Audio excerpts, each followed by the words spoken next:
सभी भक्तजनों को जय श्री गणेश, जय बजरंग बली, जय शनिदेव महाराज की। शनिदेव को ग्रहों का राजा कहा जाता है।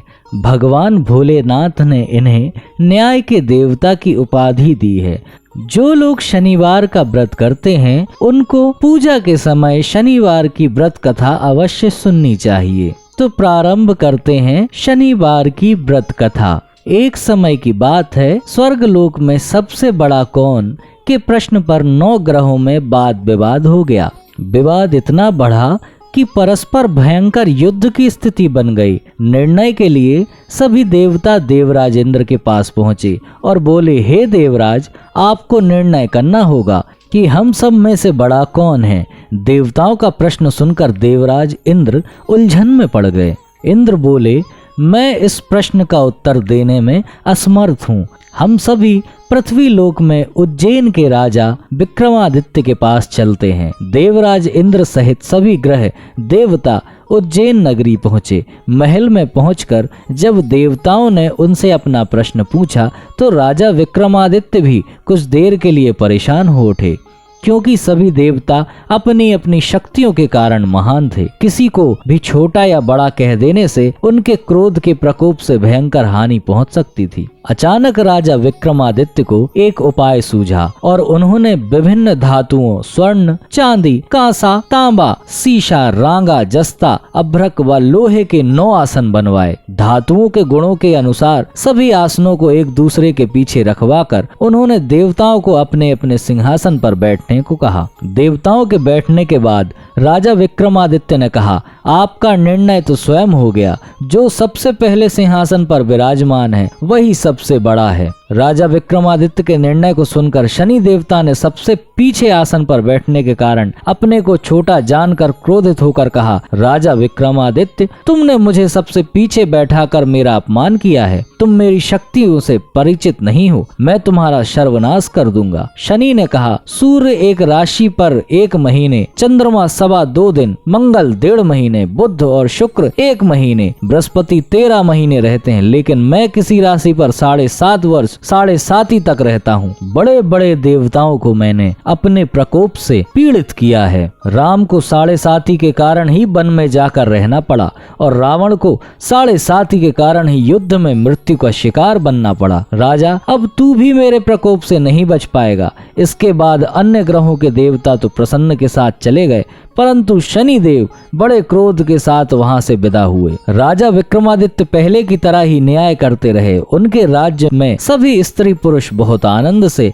जीवन यापन कर रहे थे। कुछ दिन ऐसे ही बीत गए। उधर शनि देवता अपने अपमान को भूले नहीं थे। विक्रमादित्य से बदला लेने के लिए एक दिन शनिदेव ने घोड़े के व्यापारी का रूप धारण किया और बहुत से घोड़ों के साथ उज्जैनी नगरी पहुँचे। राजा विक्रमादित्य ने राज्य में किसी घोड़े के व्यापारी के आने का समाचार सुना तो अपने अश्वपाल को कुछ घोड़े खरीदने के लिए भेजा। घोड़े बहुत ही कीमती थे। अश्वपाल ने जब वापस लौटकर इस संबंध में बताया तो राजा विक्रमादित्य ने स्वयं आकर एक सुंदर व शक्तिशाली घोड़े को पसंद किया। घोड़े की चाल देखने के लिए राजा उस घोड़े पर सवार हुए तो वह घोड़ा बिजली की गति से दौड़ पड़ा। तेजी से दौड़ता घोड़ा राजा को दूर एक जंगल में ले गया और फिर राजा को वहां गिराकर जंगल में कहीं गायब हो गया। राजा अपने नगर को लौटने के लिए जंगल में भटकने लगा, लेकिन उन्हें लौटने का कोई रास्ता नहीं मिला। राजा को भूख प्यास लगाई।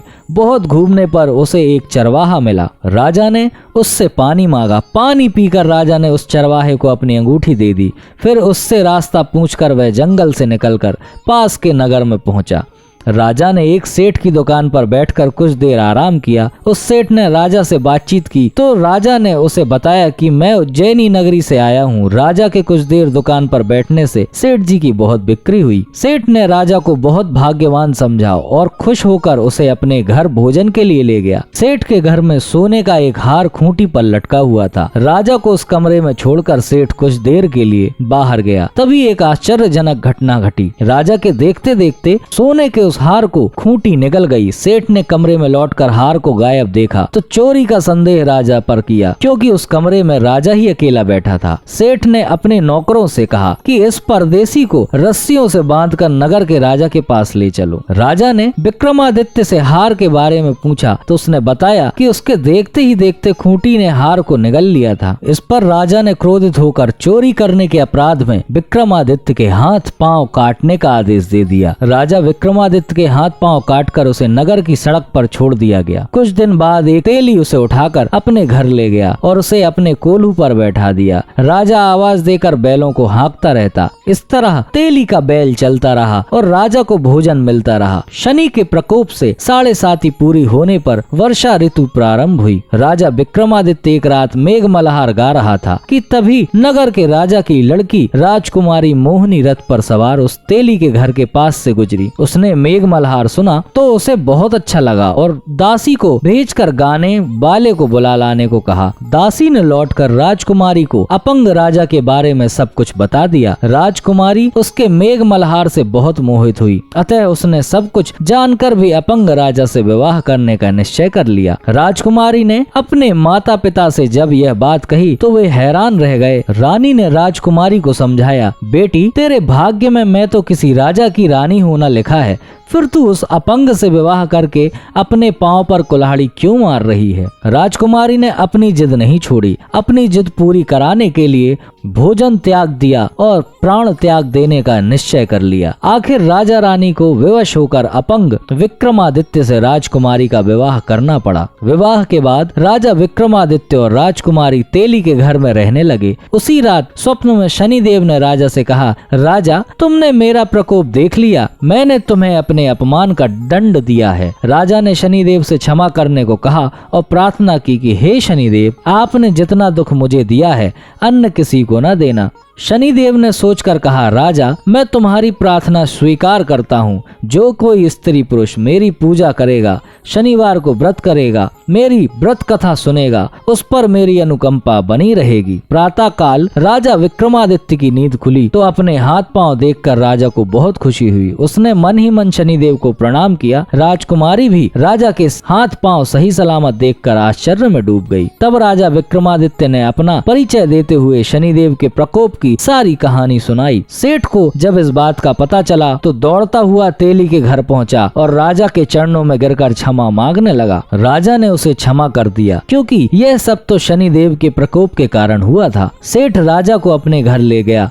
और उसे भोजन कराया। भोजन करते समय वहां एक आश्चर्यजनक घटना घटी। सबके देखते देखते उस खूंटी ने हार उगल दिया। सेठ जी ने अपनी बेटी का विवाह भी राजा के साथ कर दिया और बहुत से स्वर्ण आभूषण, धन आदि देकर राजा को विदा किया। राजा विक्रमादित्य राजकुमारी मोहिनी और सेठ की बेटी के साथ उज्जैनी पहुँचे तो नगरवासियों ने हर्ष से उनका स्वागत किया। अगले दिन राजा विक्रमादित्य ने पूरे राज्य में घोषणा कराई कि शनिदेव सब देवों में सर्वश्रेष्ठ हैं। प्रत्येक स्त्री पुरुष शनिवार को उनका व्रत करे और व्रत कथा अवश्य सुने। राजा विक्रमादित्य की घोषणा से शनिदेव बहुत प्रसन्न हुए। शनिवार का व्रत करने और व्रत कथा सुनने के कारण सभी लोगों की मनोकामनाएं शनिदेव की अनुकंपा से पूरी होने लगी। सभी लोग आनंद पूर्वक रहने लगे। शनिदेव के व्रत की कथा को जो भी सुनता है या पढ़ता है उसके सारे दुख दूर हो जाते हैं। तो बोलिए शनिदेव महाराज की जय, बोलिए बजरंग बली हनुमान की जय।